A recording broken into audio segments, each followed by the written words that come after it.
جیسا کہ آپ کو پتہ ہی ہے کہ بچے ہماری ماما کے پاس پڑھنے آتے ہیں، یہ ہماری فیملی ہے ساری، قرآن کے ساتھ ساتھ یہ ایک بک بھی پڑھتے ہیں، تربیتی نصاب۔ تو پچھلے سال ان کا ایک ٹیسٹ ہوا تھا جس کے اندر ان کا ایمانیات اور عبادات کا سرپرائز ٹیسٹ ہوا تھا، تو اس سال انہوں نے احادیث پڑھی ہیں، تو ہم نے سوچا کہ ان کے ٹیسٹ کے ساتھ ساتھ ویڈیو بھی بنائیں۔ تو آئیے دیکھتے ہیں کہ ان کا ٹیسٹ کیسا ہوتا ہے۔ تو ابھی تو فی الحال یہ قرآن پڑھ رہے ہیں، تو ابھی ہم ان کا ٹیسٹ لیتے ہیں۔ تو بچوں آپ لوگوں نے قرآن پڑھ لیا ہے؟ جی ٹھیک ہے، تو ابھی میں آپ کا ٹیسٹ لوں گی جس کے اندر میں کچھ سوال پوچھوں گی آپ لوگوں سے، اور جس کو جواب آئے گا وہ اپنا ہاتھ کھڑا کرے گا، جس کو جواب آئے گا، ٹھیک ہے؟ تو آپ لوگوں کا ٹیسٹ ہے احادیث کا۔ تو سب سے پہلے ہمیں یہ پتہ ہونا چاہیے کہ احادیث کہتے کس کو ہیں۔ تو آپ میں سے کس کو پتہ ہے کہ احادیث کس کو کہتے ہیں؟ تو عباد، ودی اور عبداللہ نے ہاتھ کھڑا کیا، تو عبداللہ آپ بتائیں۔ احادیث اسے کہتے ہیں جو ہمارے پیارے نبی آپ صلی اللہ علیہ وسلم نے اپنی زندگی میں باتیں کہی، اس کو کہتے ہیں احادیث۔ جی تو آپ کا جواب صحیح ہے، اور جو انہوں نے بولا اور جو انہوں نے کہا، ان کی کہیں بھی ہر ایک بات کو حدیث کہتے ہیں۔ اور یہ جنید جمشید کی دان میں بھی آیا ہے، جو حدیث سے پاک کہلائے جو باتیں آپ نے کہی، مولا صلی وسلم دائما ابدا علی حبیبک خیر الخلق کلہم۔ تو اب ہم حلیمہ سے ایک حدیث سنیں گے، حدیث نمبر 3، جو کہ حلیمہ کو آتی ہے بہت اچھے سے۔ تو حلیمہ اب آپ حدیث نمبر 3 سنائیں۔ قال رسول اللہ صلی اللہ علیہ وسلم افتاح الجنت الصلاۃ، نماز جنت کی کنجی ہے۔ ماں آپ نے بالکل صحیح حدیث سنائی ہے۔ تو اب اگلی حدیث میں سنوں گی عباد سے، حدیث نمبر 4، جس میں وضو کی اہمیت کے بارے میں بتایا جاتا ہے۔ تو عباد اب آپ حدیث نمبر 4 سنائیں ہمیں۔ قال رسول اللہ صلی اللہ علیہ وسلم لا تقبل صلاة بغیر طہور، وضو کے بغیر نماز قبول نہیں ہوتی۔ ویری گڈ، آپ نے بھی بالکل صحیح حدیث سنائی ہے۔ تو اب کھانا کھانے کے ادب سے ایک اہم حدیث ہے جو کہ اب ہمیں عبداللہ سنائیں گے۔ قال رسول اللہ صلی اللہ علیہ وسلم لا آکل متکئا، میں ٹیک لگا کے کھانا نہیں کھاتا۔ ویری گڈ عبداللہ، آپ نے بہت صحیح حدیث سنائی ہے۔ تو جیسا کہ اس کا ترجمہ یہ ہے کہ ٹیک لگا کے کھانا نہیں کھانا چاہیے۔ تو آپ میں سے کون ٹیک لگا کے کھانا کھاتا ہے؟ ابو بکر لیٹ کے۔ چلیں کوئی بات نہیں، اب ابو بکر کو پتہ چل جائے گا نا، تو وہ آہستہ آہستہ پھر اس چیز کو امپروو کرنے کی کوشش کرے گا۔ تو اب آگے بڑھتے ہیں اور ودی سے ایک حدیث پوچھتے ہیں کہ ایک مسلمان کے دوسرے مسلمان پر کتنے حق ہیں۔ تو ودی آپ بتائیں۔ قال رسول اللہ صلی اللہ علیہ وسلم حق المسلم علی المسلم خمس، رد السلام وعیادة المریض واتباع الجنائز واجابۃ الدعوۃ وتشمیت العاطس۔ اس کا ترجمہ ہے کہ ایک مسلمان کے دوسرے مسلمان پہ 5 حق ہیں۔ پہلا سلام کا جواب دینا، اور دوسرا مریض کی عیادت کرنا، تیسرا جنازے میں شرکت کرنا، چوتھا دعوت قبول کرنا، اور 5واں چھین کا جواب دینا۔ جی ودی آپ نے بالکل صحیح سنائی ہے۔ تو ودی اس میں سے آپ کی کون سی فیوریٹ بات ہے؟ میری ہے چوتھی والی، دعوت قبول کرنا۔ اور کیوں؟ کیونکہ مجھے کھانا بہت پسند ہے، اور یہ موٹا ہو گیا ہے، اور یہ بھی موٹا ہو گیا ہے۔ تو عنایا نے ابھی تک احادیث شروع نہیں کی، تو عنایا آج ہمیں سورہ اخلاص سنائے گی۔ جی عنایا۔ بسم اللہ الرحمن الرحیم، قل هو اللہ احد اللہ الصمد لم یلد ولم یولد ولم یکن لہ کفوا احد۔ ویری گڈ عنایا، آپ نے بھی بہت صحیح سورت سنائی ہے۔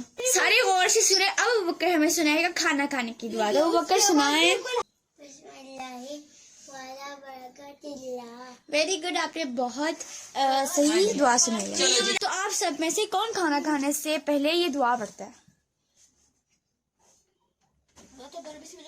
تو اگر کبھی آپ یہ دعا پڑھنا بھول جائیں تو پھر کون سی دعا پڑھی جاتی ہے؟ تو ودی آپ سنائیں.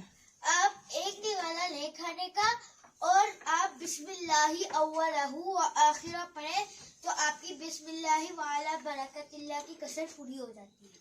Very good. تو آپ سب بتائیں کہ ہمیں اللہ کے علاوہ کسی اور سے مدد مانگنی چاہیے؟ اوکے. تو اب ہم حلیمہ سے اسی سے ریلیٹڈ ایک حدیث پوچھیں گے. تو سنائیں حلیمہ. قال رسول اللہ صلی اللہ علیہ وسلم اذا استعنت فاستعن باللہ، جب بھی مدد مانگو اللہ سے مدد مانگو. ویری گڈ، شاباش. تو آپ میں سے مجھے کوئی واش روم جانے کا کوئی ایک ادب بتائے. اللہ آپ بتائیں ذرا. قال رسول اللہ صلی اللہ علیہ وسلم تبول قائما، کھڑے ہو کے پیشاب مت کرو. شاباش، آپ نے صحیح حدیث سنائی ہے. اس کے اندر ایک ادب ہے واش روم کا. تو اب ہم ایک بات سے ایک حدیث سنیں گے جس میں محمد صلی اللہ علیہ وسلم نے بہترین انسان کس کو کہا ہے. تو یہ بات بتائیں. رسول اللہ صلی اللہ علیہ وسلم خیرکم من تعلم القرآن وعلمہ، سب سے تم میں سے بہترین انسان وہ ہے جو خود قرآن سیکھے اور دوسروں کو قرآن سکھائے. شاباش، بات آپ نے بھی صحیح حدیث سنائی ہے. تو اب ہم ودی سے ایک حدیث سنیں گے جس کے اندر رشتہ داروں کے بارے میں آپ صلی اللہ علیہ وسلم نے کیا فرمایا. قال رسول اللہ صلی اللہ علیہ وسلم صلوا الارحام، رشتہ داروں کے ساتھ رشتہ بنائے رکھو. شاباش، آپ نے بھی صحیح حدیث سنائی ہے. تو ابھی تک تو جتنے بھی بچے حدیث سنا رہے ہیں ساروں نے صحیح حدیث سنائی ہے ترجمے کے ساتھ.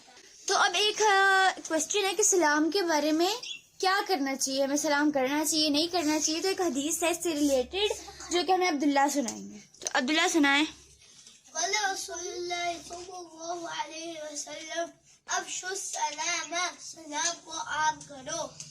ویری گڈ، شاباش، آپ نے صحیح حدیث سنائی ہے. تو جیسا کہ حدیث میں کہا جاتا ہے کہ سلام کو عام کرو، تو ہم جب بھی کسی اپنے مسلمان بھائی کو دیکھیں کہیں پر بھی تو ہمیں ان سے سلام کرنا چاہیے، نہ کہ اگنور کر کے نکل جانا چاہیے.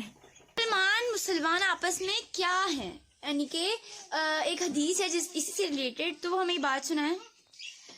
المسلم اخو المسلمی، مسلمان مسلمان کا بھائی ہے. جی، مسلمان ایک مسلمان کا بھائی ہے. تو ہم سارے مسلمانوں کو بھائی بھائی بہن بہن کی طرح رہنا چاہیے. ہیلو بھائی، ہیلو بھائی، ہیلو بھائی، ہیلو بھائی. اسی طرح ہم لوگوں کو ایک دوسرے سے لڑائی نہیں کرنی چاہیے، بھائی بھائی کی طرح رہنا چاہیے، بہن بہن کی طرح رہنا چاہیے. ٹھیک ہے جی. تو اب میں آپ لوگوں سے ایک حدیث پوچھوں گی تو آپ لوگوں نے مجھے اس کا ترجمہ بتانا ہے، کوئی بھی بتا دے. قال رسول اللہ صلی اللہ علیہ وسلم اتم الرکوع والسجود. تو اس کا ترجمہ بتائیں مجھے. ہم لوگ سارے مل کے بتاتے ہیں. چلے بتائیں. رکوع اور سجدہ 3، رکوع اور سجدہ پورا کیا کرو. شاباش، اس کا صحیح ترجمہ بتایا آپ لوگوں نے. تو یہ جو ٹیسٹ ہے اس کے اندر آپ سب اچھے مارکس سے پاس ہوئے ہیں کیونکہ آپ سب کو حدیث آتی تھی. کبھی کوئی کہیں پر مطلب کسی کو زیادہ سوچنا پڑ گیا، لیکن آپ سب لوگوں نے صحیح ترجمہ بتایا ہے ہر ایک حدیث کا. تو ابھی ہم لوگ کون سے اسلامک منتھ میں ہیں؟ سارے مل کے بتائیں 1 2 3 کر کے سارے. 1 2 3 ویری گڈ. تو اس اسلامک منتھ میں کیا اسپیشل ہے ودی آپ بتائیں. ہمارے پیارے نبی محمد صلی اللہ علیہ وآلہ وسلم ربیع الاول کے مہینے میں اس دنیا میں تشریف لائے. تو میں جانے سے پہلے آپ کو ایک بات یاد کرا دوں کہ جب بھی ہمارے پیارے نبی محمد صلی اللہ علیہ وسلم کا نام آئے تو ہم لوگوں نے دل میں محمد صلی اللہ علیہ وسلم پڑھنا ہے، کیونکہ ابھی ہم نے کافی مرتبہ آپ صلی اللہ علیہ وسلم کا نام لیا تو آپ لوگوں میں سے کچھ نے پڑھا کچھ بھول گئے. تو اب میں نے آپ کو یاد کرا دی. تو جب بھی آپ نام سنیں آپ صلی اللہ علیہ وسلم کا تو دل میں ضرور یہ بات کہیں، اور صرف دل میں ہی نہیں بلکہ دل اور زبان سے اس کو کہنا ضروری ہے، اور اس بات پہ یقین رکھنا بھی ضروری ہے. تو جانے سے پہلے ہم لوگ ایک نعت بھی پڑھیں گے. تو عبداللہ سٹارٹ کرے نعت.